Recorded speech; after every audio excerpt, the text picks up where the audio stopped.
Garry Tan, you are a legendary Silicon Valley investor, a former partner in Y Combinator, a co-founder of Initialized Capital, along with Alexis Ohanian. You're also an early investor in Coinbase, which you've called your best investment ever. We'll talk more about that. You're bullish on crypto more generally.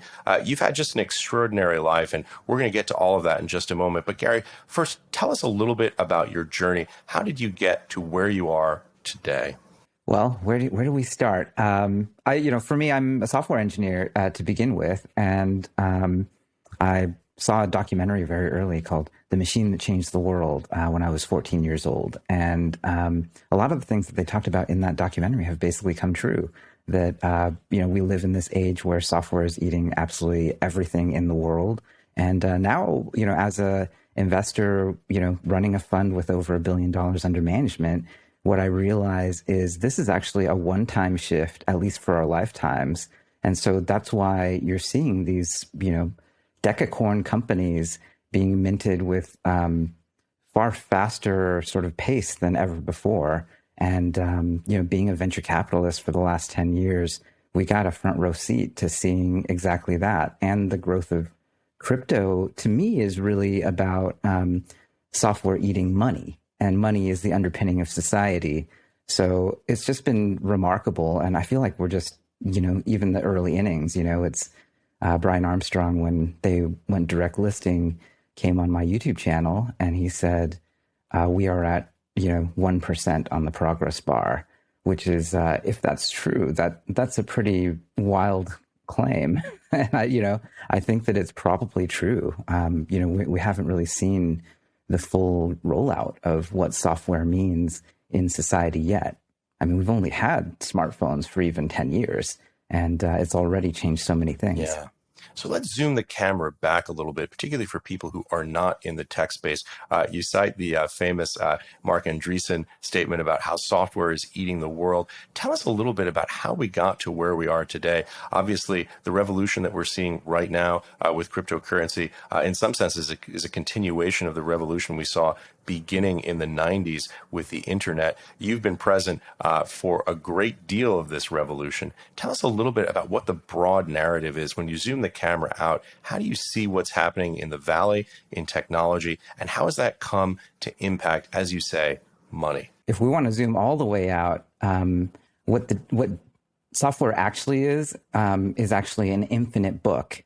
And there's a whole episode in this 1990s documentary that's dedicated to this. They call it, my favorite episode in that, if you go back and watch it on YouTube, is the paperback computer. And the big idea there is that, 500 years ago, illuminated manuscripts cost as much as a home, equivalent of hundreds of thousands of dollars. They were guarded in towers by a priesthood. And if you look at computers, that's really how computers were 50 years ago, 40 years ago, 30 years ago.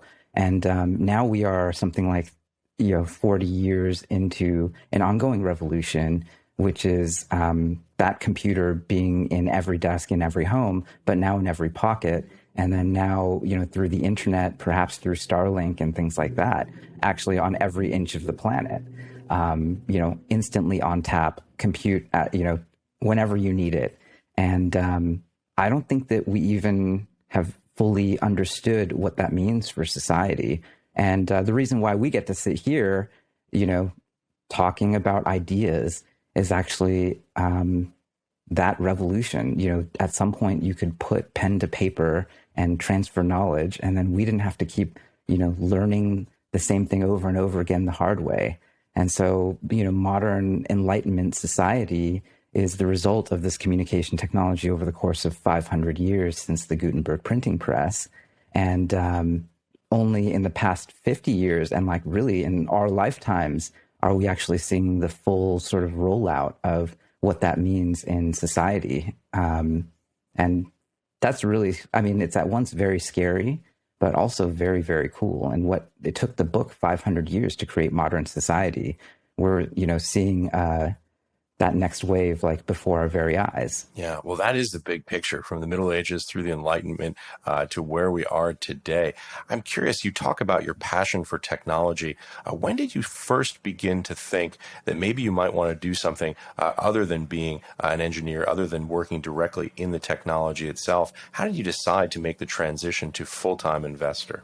Yeah, that's a really awesome question. I mean, honestly, I have to credit Stanford, honestly. I grew up the children of Chinese immigrants who, they struggled, honestly. And, at times we were food insecure growing up.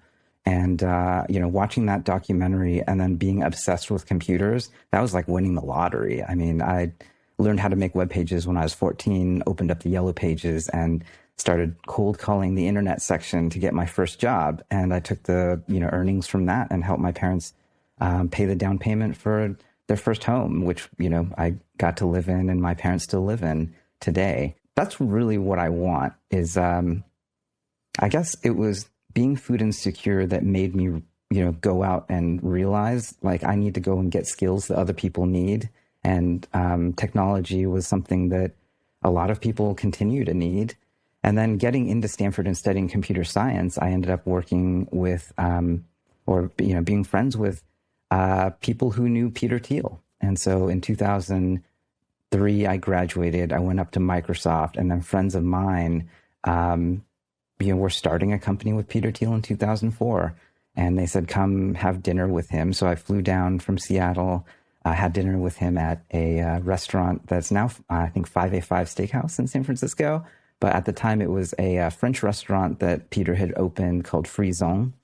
It was not very good, unfortunately. I think the restaurant closed. But about that time, he actually wrote the $500,000 check to Facebook that made him a billionaire the first time around. And, he was a well-known figure by then. He had sold PayPal. I had invited him to come speak at Stanford to talk about entrepreneurship before. He said, Garry, what are you doing at Microsoft? You're wasting your time. Come join us. We're going to go change the world. And I said, thank you very much, Mr. Thiel. Before he said that, he also said, how much a year do you make? And I said, $70,000 a year, sir. And he said, I'll write you a personal check for that right now. Cash that check, quit your job. This is zero risk opportunity for you. And I said, thank you very much, Mr. Thiel, but I might get promoted next year. And I got on a plane and went back to Seattle. And of course, that company turned out to be Palantir. And, which I think is around $40 billion market cap today. Don't feel too bad for me. I ended up joining as employee number 10. I designed the logo, built one of their major product teams from scratch. And that's what really taught me that there's something really magic about Silicon Valley. What's funny is in 2021, we talk about Silicon Valley like it's a real place, but actually it's just on the internet now. And, the Valley is not, a collection of small towns on the peninsula of San Francisco on the Bay Area. It's actually, the internet at this point. It's that spirit is everywhere in the world now. And that's a very good thing, I'd say. But being able to see, what at the time for me, it seemed like outrageous amounts of money put towards bringing together teams of builders. So software engineers, designers, product people, like those were really the people who were the essential set of people to create something from scratch. And, I think as an engineer and as someone who did not come from wealth, I had no conception that there was this much money sitting in bank accounts across the world. And of course, now fast forward to today, we live in a world where capital is absolutely fungible and great abundance. And what is rare and what I want desperately to have happen, not just 10 or 100x more, but 1,000, like 10,000x more, is for very, very smart people to be sort of unshackled from systems that, basically give them BS jobs.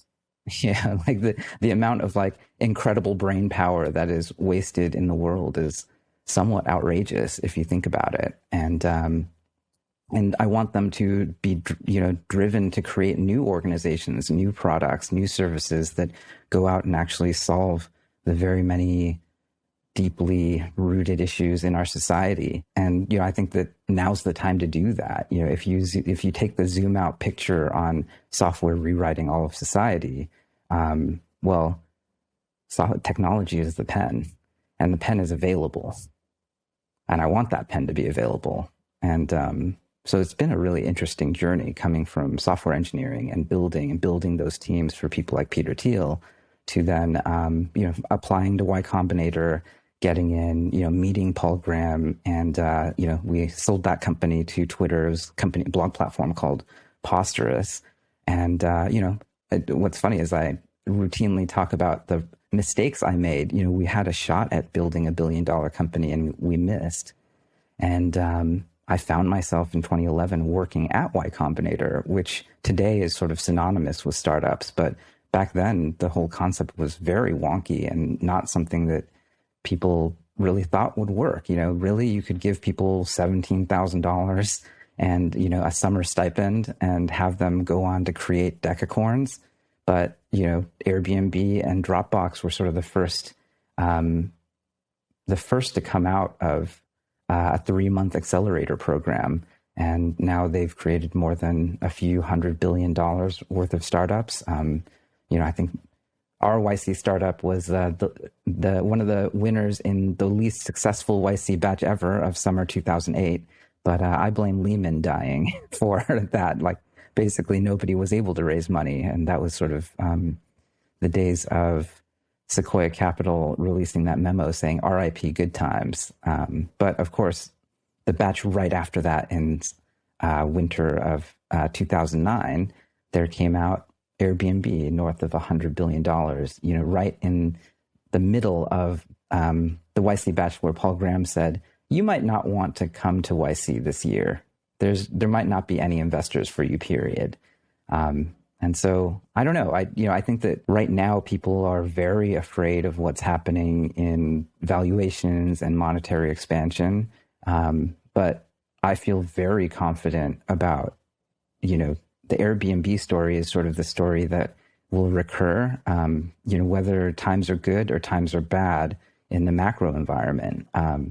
The great story of, every person who wants to pick up a pen, they get to write a page in the future of humanity through software. You mentioned this fear of monetary expansion. This is something that's on many investors' minds, people who are following the macro space. And that brings us right to cryptocurrency, the digital asset revolution. You've been so good at zooming the camera out and telling us the 50,000-foot lay of the land with technology. How do you think about what cryptocurrency is for people who may not really understand just how pervasive this revolution is becoming? The pattern that we're sort of used to now, especially in tech, is that what is sort of the fringe thing that nobody thinks is going to work, that software engineers want to build and work on, as long as they actually continue to build things people want, they basically become inevitable. So for me, working for Peter Thiel, I worked on hedge fund software at the time. They had me read, books like The Dollar Crisis. So it was sort of in the back of my mind, oh, hey, like something happened, what WTF happened in 1971.com. Like, you just flip through those graphs and something did happen very fundamentally in society. I think I was already primed from sort of a macroeconomic standpoint to know that something strange was happening in society. And, there's no mistake that people like Brian Armstrong, he was a anti-fraud engineer working for Airbnb. And, in the back of his head, he read the Satoshi Nakamoto white paper, but then at the same time, he was working at, one of the defining companies creating a new type of vertical marketplace for all of housing, right? Like, a marketplace for space. And Airbnb was able to create something that, slept more beds in any given night than Marriott, and Marriott took maybe 50 years to do it. Like Airbnb did it in, 5 or something like that. And so, he was working in a very ripe area, seeing it for himself that these new marketplaces were being developed. And then at the same time, he saw the regulatory hurdles, the difficulty in even just getting a bank account. I mean, you see it today with, Stripe was another company that came out of the Y Combinator world. And Stripe today, also worth north of $100 billion. really on the same trend. It's like that software is bringing down the barriers, making things that should happen. They can happen far faster. And so I think what Brian saw and what he showed me was really that society needs a store of value. And, I think the store of value thing really was not something I anticipated. If you told me when I met Brian Armstrong and funded Coinbase that Bitcoin would be worth, $45,000, I would say you're mad. I really didn't believe that. But I also very much underestimated money printing, and I underestimated how powerful, really these ideas could be. And so I think there are three main shifts that are happening in crypto. The first one being store of value, just the simple idea that, hey, if we're making, if the value of $1 is changing, it is actually very useful for human beings to have something that is not, shifting in that way. And then the thing that I have always been much more interested in is sort of happening before our eyes now around DeFi. So being able to write software that brings the cost of basically the transactions down, being able to lend and borrow, being able to create any type of financial instrument. One good example would be, I think Robinhood, if it were actually on a blockchain that also was scalable, which is a big if, the things that happened with GameStop, where the settlement houses really required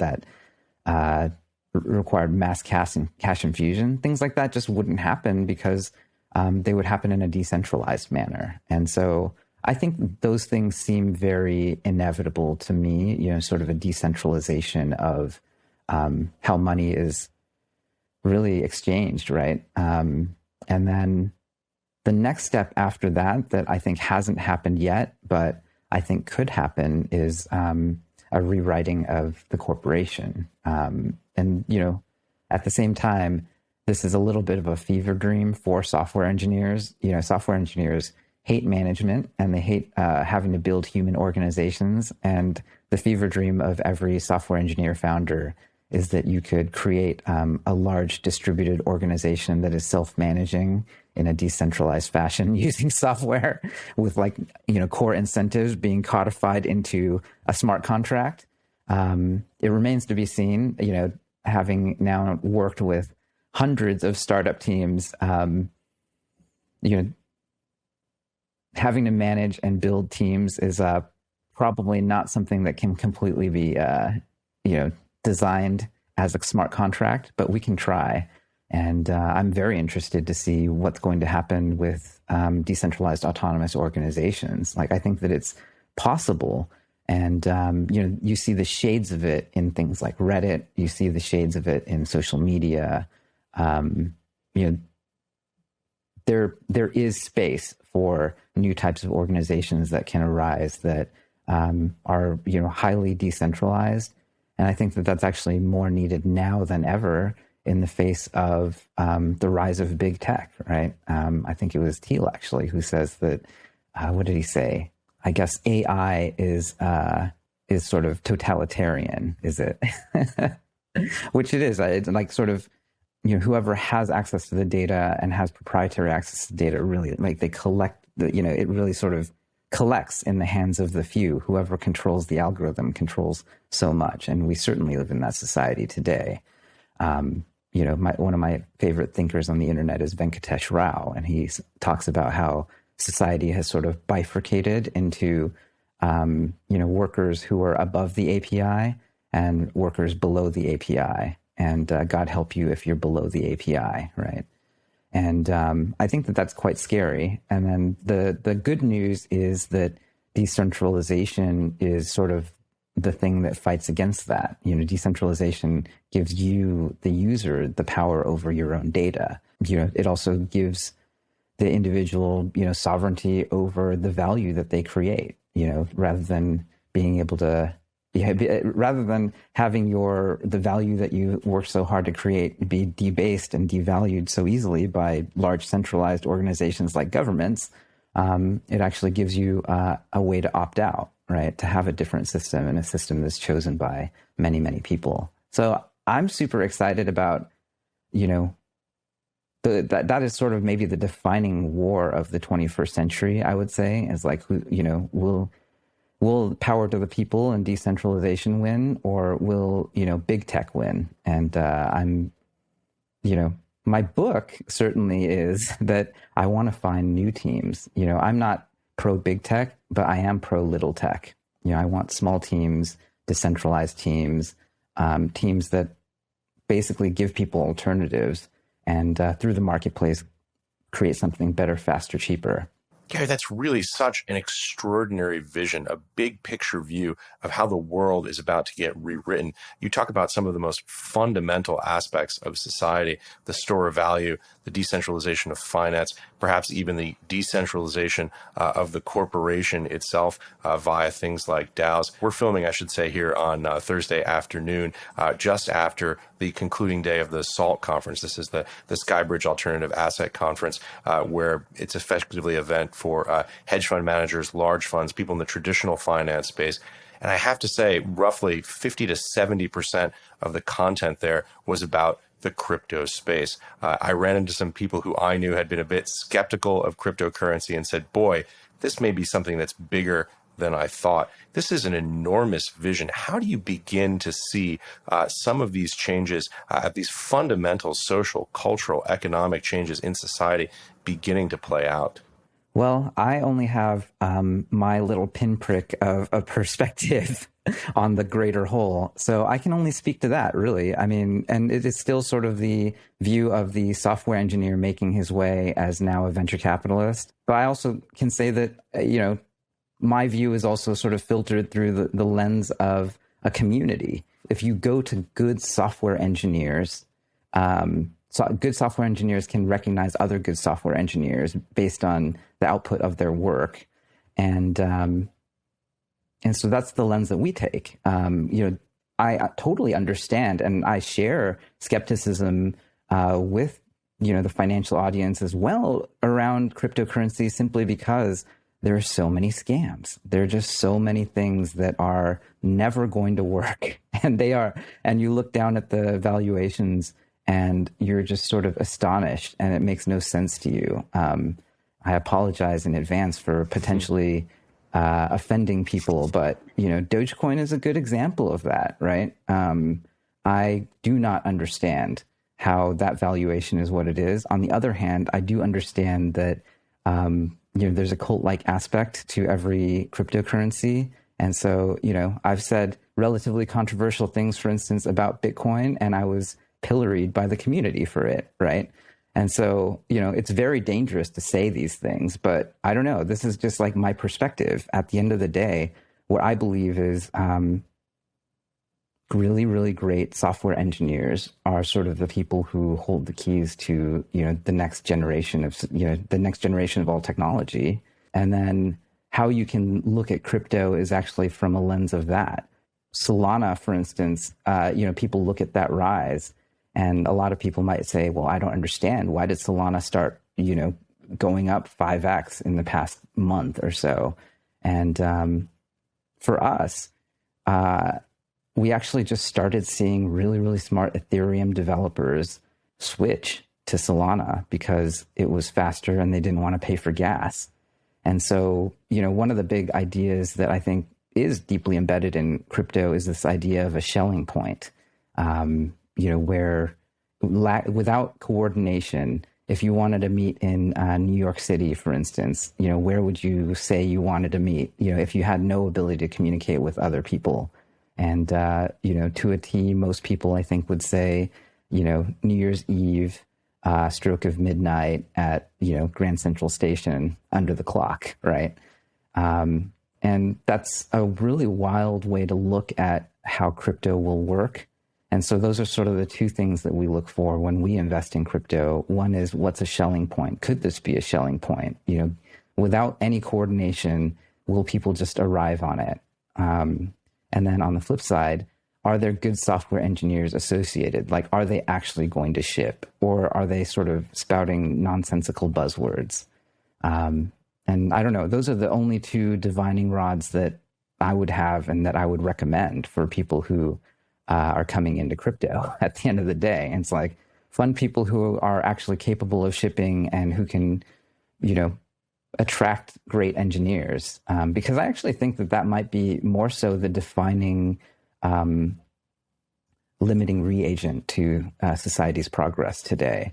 I think that Google and Apple and Facebook and a great many big tech companies treat engineers really as a commodity to sort of placate and put in basically they're like adult dormitories, basically.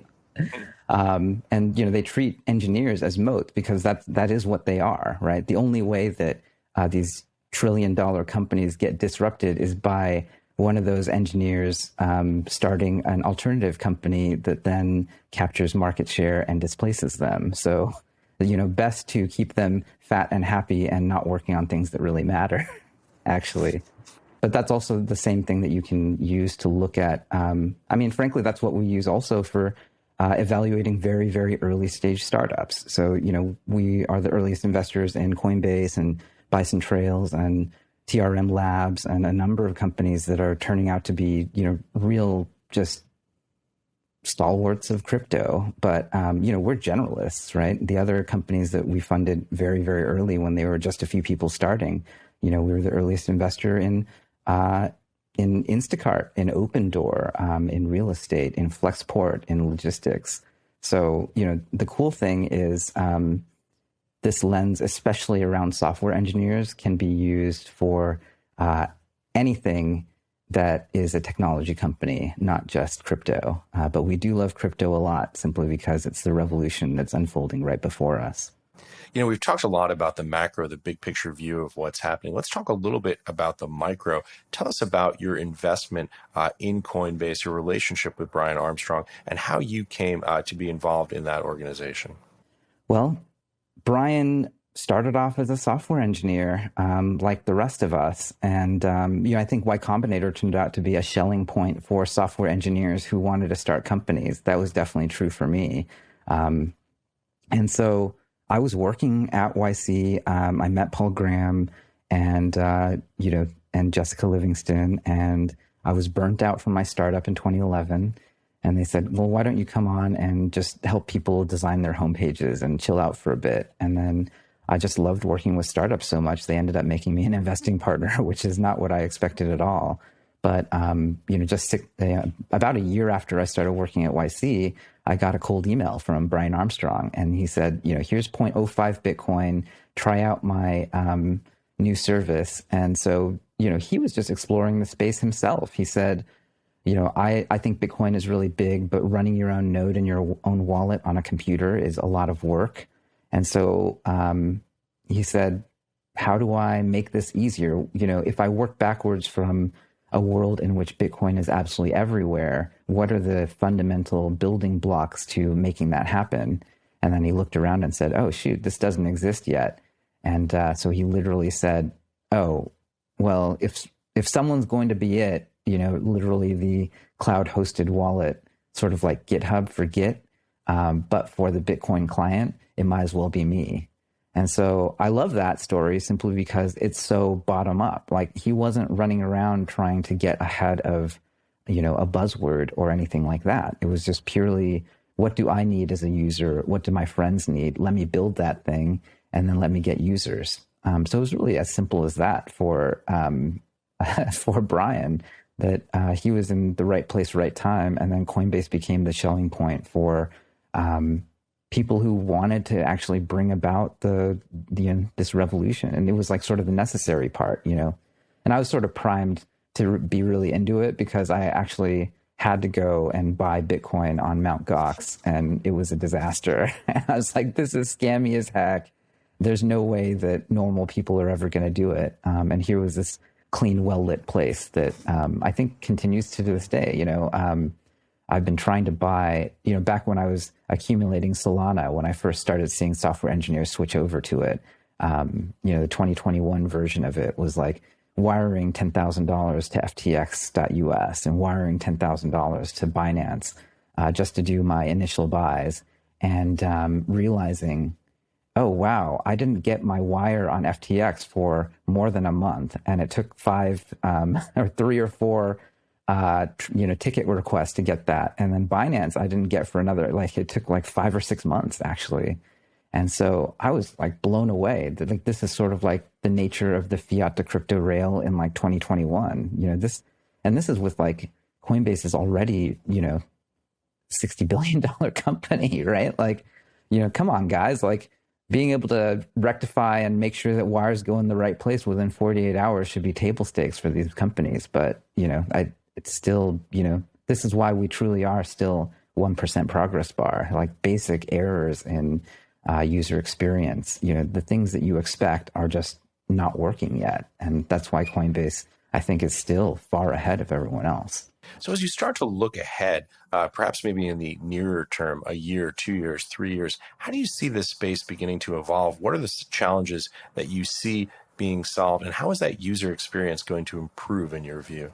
Well, I think one of the things I'm looking with bated breath at is, what's going to happen with Ethereum, right? The gas prices are outrageous, especially when really, awesome NFTs are being minted. But, just generally, but I do think ETH 2.0, it's going to be huge because moving from proof of work to proof of stake, seemingly inevitable and very good for the environment. Bringing the, what was it? I think Bitcoin costs about the same energy budget of, Switzerland or something like that, I read. And, that's the nature of proof of work. I think that it's really powerful and totally what a software engineer would want to make things better, faster, cheaper, and far more efficient, to have proof of stake and bring that energy requirement down by 99%. But I also think that we are, still in the very, very early innings. I think it's, looking at marketplaces and the user side of, cryptocurrencies being useful there. I actually don't think that very much has changed since even 2017. Right. The wallet is still a problem. Self-custody is still a problem. The on-ramps are still a problem. So I'm a little bit frustrated, but, it'll get solved sooner or later, I hope. How do you think about the use case for Ethereum? How do you think about what some of the potential is for smart contracts to revolutionize not just aspects of financial services as in DeFi, but also commerce more generally? Do you see something that's a killer app coming down the road, or do you think that this is going to be more of a slower transition? It seems like it will be slower. I'd like it to be faster. But, we're sort of still in the middle of, frankly, the first salvo of regulatory. I think, crypto has survived, and I'm, deeply worried about what's going to happen, especially as, cryptocurrency is going to be far more politicized as we go into the future, right? I think that Balaji is right, because of the decentralized nature and decentralizing nature of cryptocurrency. It has many, many enemies from people who want continued centralized control, especially from the state. And I'm sort of worried about it. On the other hand, what I realize is this will be a fantastic test of, at least in the United States, of basically the primacy of our own rule of law, of our own democracy. And, the heartening aspect to it is that, there are 30 million or so people who, hold cryptocurrency and are to some extent crypto converted. And so when you have 10% of a nation's populace who are engaged and going to write letters to and call the senators and, Congress people who are going to make a fuss and who are going to vote with their feet, 10% is a large margin that will determine elections. So, I actually think that we as crypto converted need to be a lot more politically active and politically aware. And, what happened with the infrastructure bill a couple months ago, I think we are going to have to be much more engaged and just prepared that, maybe we might feel safe right now, but it's just the first round. And it's going to come through actual civic engagement.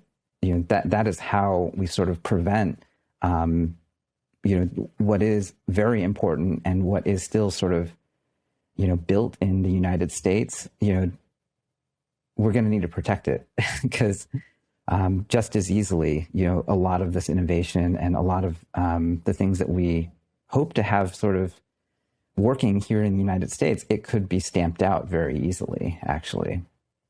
So I am both hopeful and very anxious about the coming decade for crypto. Yeah, you raised so many important points there about the role of the state, the role of the regulatory infrastructure. There was this line of thinking that many people on the traditional finance side had that went something like this, not saying we agree with it or disagree with it, but the line of thinking was basically, look, as long as cryptocurrency was something that was in the hundreds of billions of dollars as a total market cap asset class, regulators would effectively exhibit forbearance. It wasn't large enough for them to care about. I believe Ray Dalio yesterday out of the SALT conference made some remarks that said words to the effect that, if Bitcoin becomes a success, regulators are going to kill it.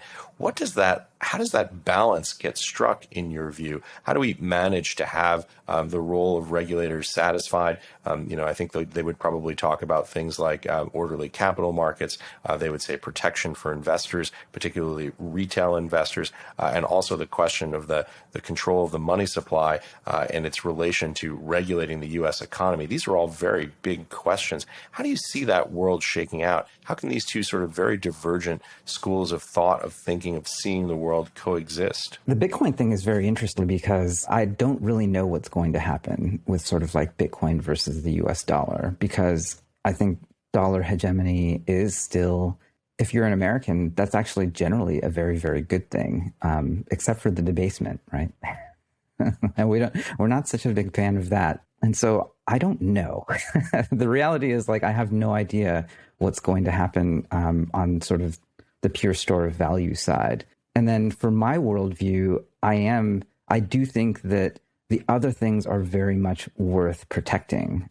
This is why it was so important to me that the broader protection amendment was a far better one to actually pass, right? There were two amendments, one that only applied to Bitcoin, another one that was more broadly applicable to, validators and proof of stake and sort of Ethereum and all of the other cryptocurrencies as well.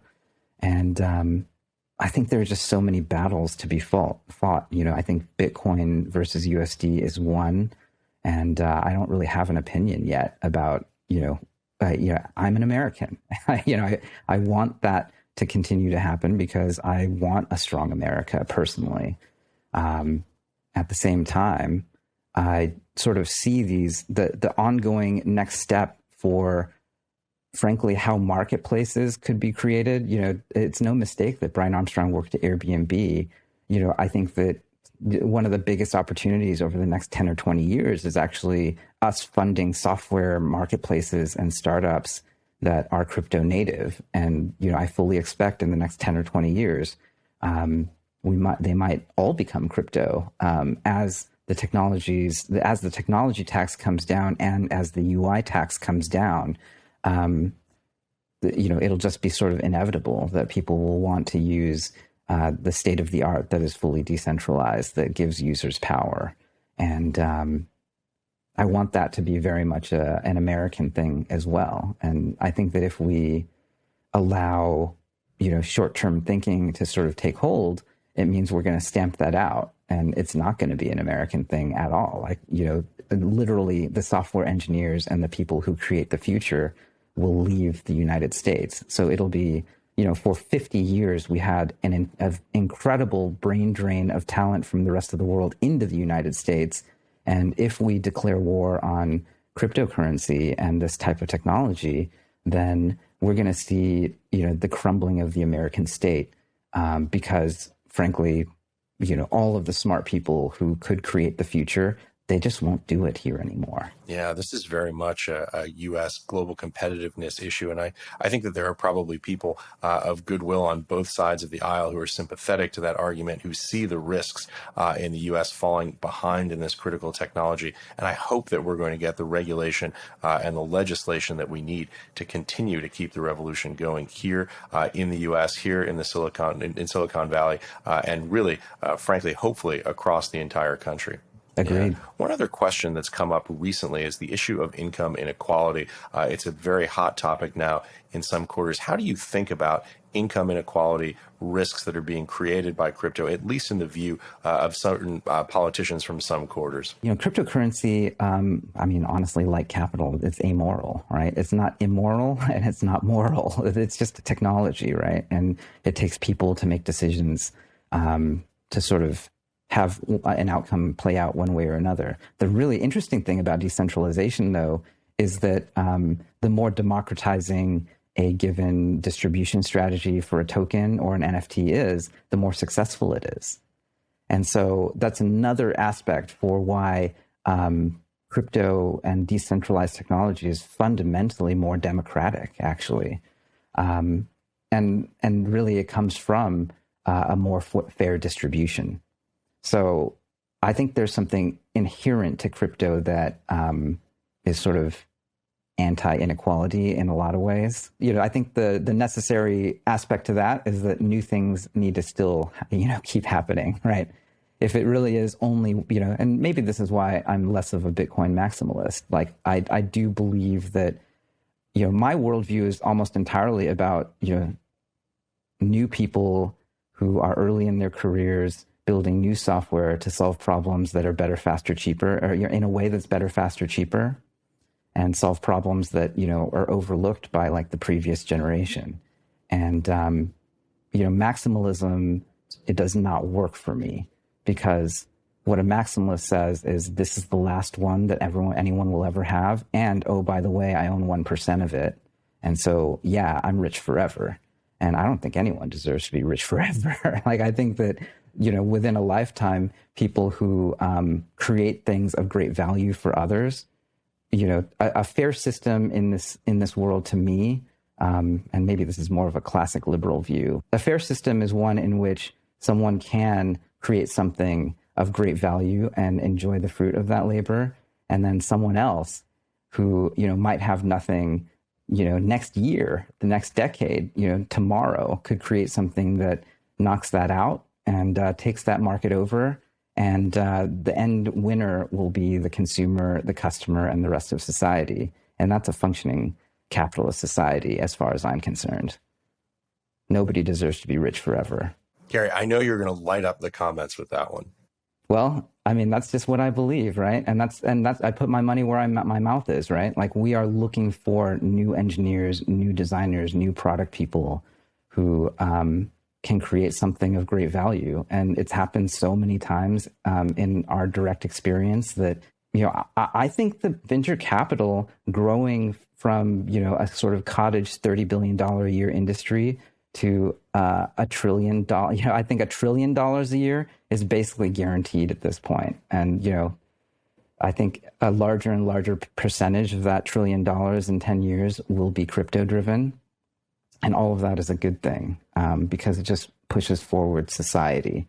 And I deeply believe in the power of technology to transform society. And that's like sort of the arrow of history. And I think that we're on the right side. Garry, for people who have just heard this conversation and had their minds kind of blown, particularly for people who may be on the traditional investment side, what would you recommend people do to find out more about this space, to think more deeply about some of the issues that you've touched on here today?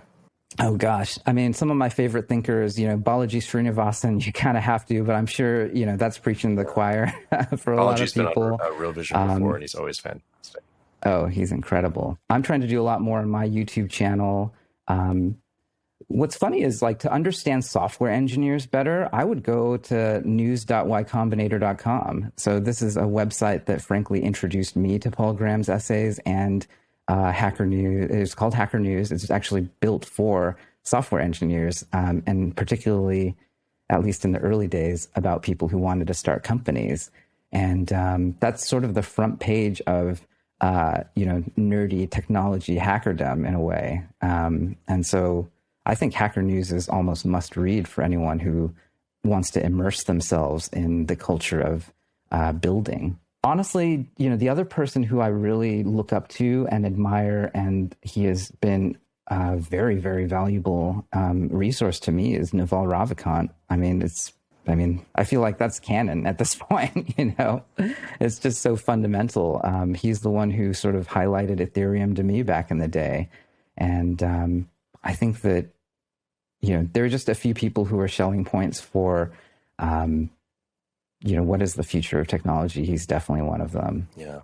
As we come to the final minutes here in this conversation, Garry, give us some final thoughts, key takeaways from our audience who may have been hearing about these issues in this context for the very first time. I think the number one thing that powers my whole life and everything that's worked for me thus far is, it's never been more important for people to be builders.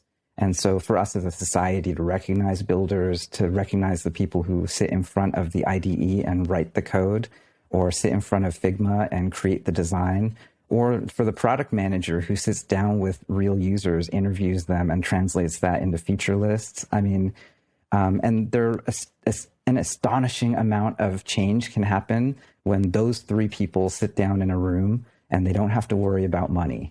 Right? Like their basic needs are met. Literally Y Combinator created hundreds of billions of dollars worth of startups. I funded about $100 billion worth of startups in this way. And they don't take a lot of money. It really, we're in a world absolutely awash with capital. And I was, starting my career, like I was a builder, and it was astonishing to me to what degree that was true. Like 0% interest rate, negative interest rates. What does that mean?